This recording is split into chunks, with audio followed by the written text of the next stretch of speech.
What is happening, everybody? Welcome into the Pack-A-Day podcast here on YouTube. My name is Andy Herman.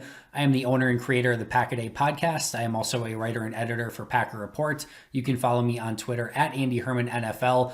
Thank you so much for joining me today. My main topic of discussion is going to be the updated defensive coordinator search. Thank you to Tom Silverstein for putting out a great article that seemingly narrows down the candidates for the Packers. And it seems at this time that Jim Leonhard is in fact the front runner for the position, at least according to Tom Silverstein. So let me break down those quotes that Tom had in his article. If you haven't had a chance to check it out, make sure to do so. He does a tremendous job, obviously covering the Packers, one of the best to do it, and you can find his writing over on JS Online. But numerous sources around the NFL, including associates of some of the candidates on the long list, are convinced it is Wisconsin defensive coordinator Jim Leonhard's job if he wants it. That's quote number one.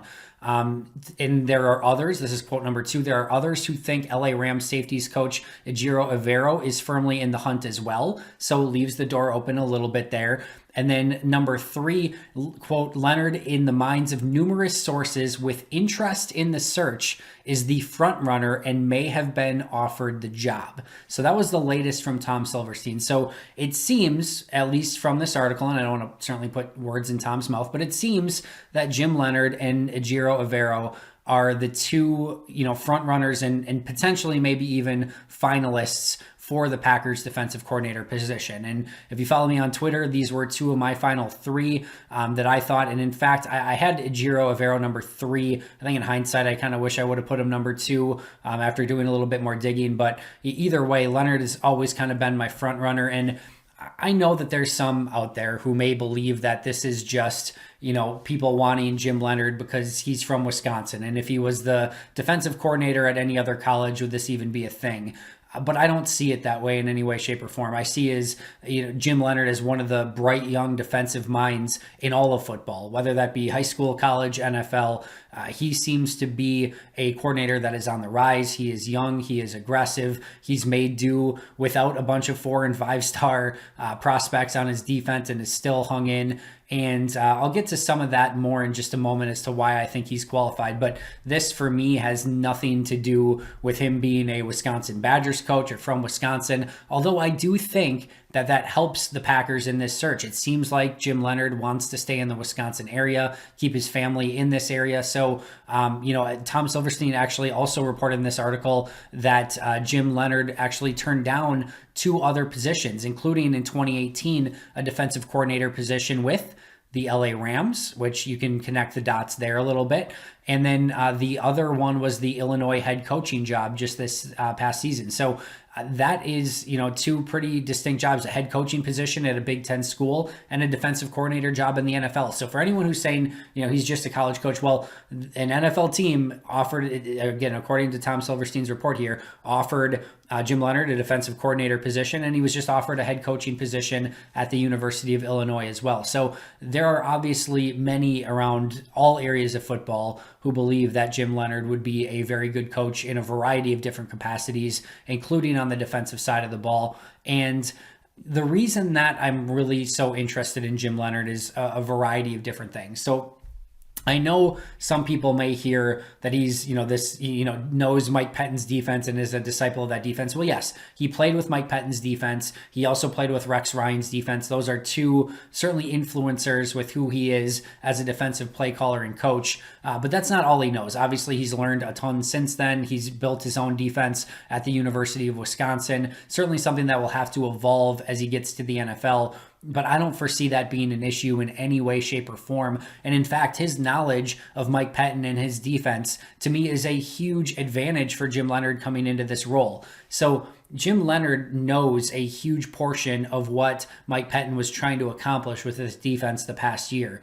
So that's a good thing. And it doesn't necessarily involve changing the fronts or what he wants to do in a variety of different packages. A lot of that core stuff is going to be able to stay the same.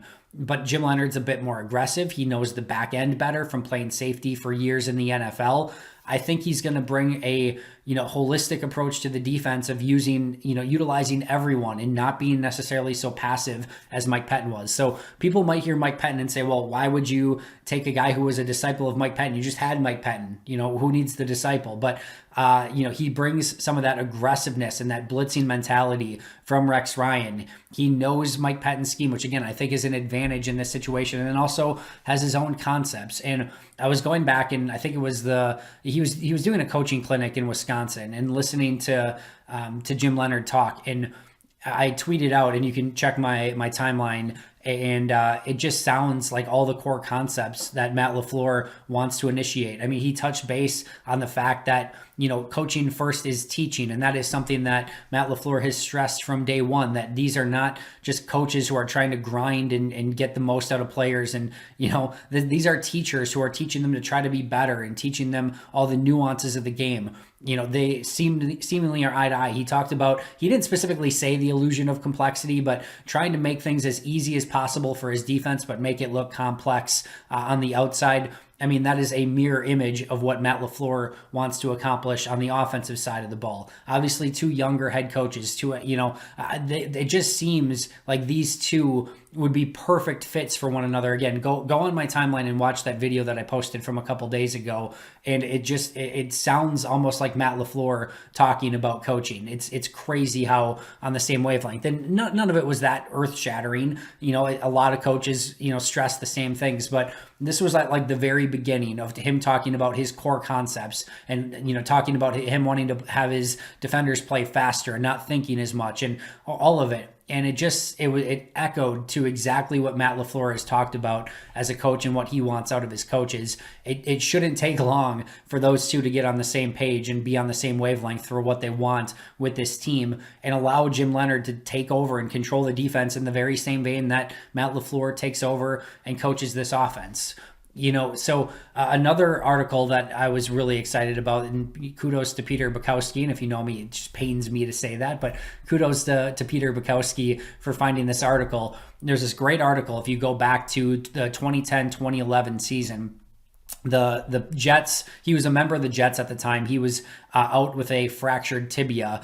The Jets had lost in week 13 to the Patriots 45-3, and now they were getting ready to face each other in the divisional round in the playoffs. And this was the 2010-2011 season.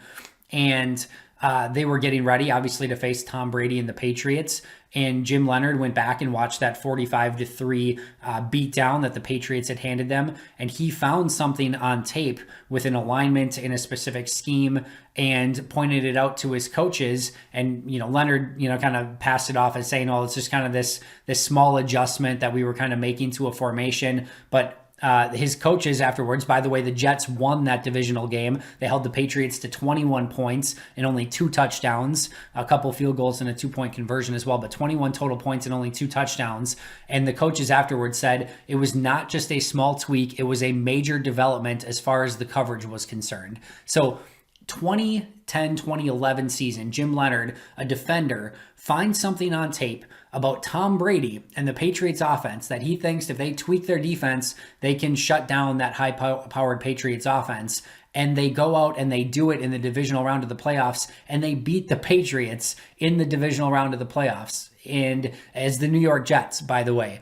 So this is something that Jim Leonhard has had skill with for some time. This is not just some, wonderkind who went to Wisconsin, a Big Ten school, played some crappy colleges, and all of a sudden he's, promoted to a level that he's not ready for. Jim Leonhard's been ready to help build a defense basically since he was in the NFL as a player going back to 2010 and 2011 and shutting down Tom Brady, something, oh, by the way, Mike Pettine and this defense just struggled with a couple weeks ago for those who don't remember. So this is a bright mind. This is a coach who is on the same wavelength as Matt LaFleur from a philosophical standpoint. This is somebody who's put together ridiculously good defenses since he took over at Wisconsin.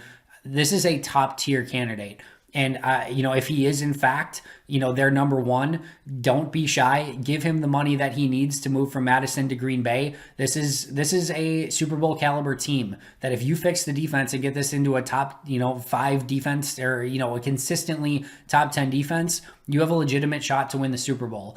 And I know what people are saying. You're taking a kid from college and you're bringing him into the NFL. This is not a time for taking risks. Who on that coaching list is not a risk?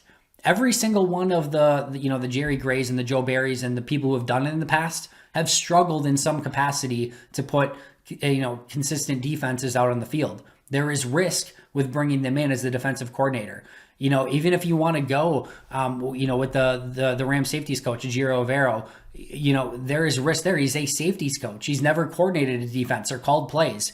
I would argue that there's much more risk with Evero than there is with Jim Leonhard, who at least has called plays and built a defense and gone against some of these college concepts that are so in vogue in the NFL. So I don't see this as a situation. When you look at all the candidates that the Packers interviewed, to me, there's less risk with Leonhard than there is with any other candidate on this list. And oh, by the way, there's also, in my opinion, the highest reward because he's shown what he's capable of as a defensive coordinator. So I don't buy into this fact that, well, it's going to be too much of a jump from college to the NFL. The carryover is ridiculous. And I think one of the huge things too is he's built defenses without those 4 and 5 star prospects, without always having the major, horses to go up against the Miamis and the Ohio States and the Oregons and things like that. And he's still found ways to succeed. Now what happens, and I know obviously the other team on the other side of the field will be better as well. But what happens when you give Jim Leonhard, a Kenny Clark, a Jair Alexander, an Adrian Amos, Darnell Savage, and all those type of players, Zadarius Smith? I believe he is going to thrive in that type of situation and make this Packers defense better. So I don't agree with any of those assessments that this is a risk in bringing him in. I think it's a risk not to bring him in, frankly. And then the other thing that I've consistently heard is, well, he hasn't done well in big games. And yes, there's been some games against Ohio State that the defense, hasn't been able to hold up. That to me is 4 and 5 star prospects at Ohio State going against, some of those 3 and 4 star prospects against Wisconsin and just not having the speed, the size, the athleticism to match a team like in Ohio State.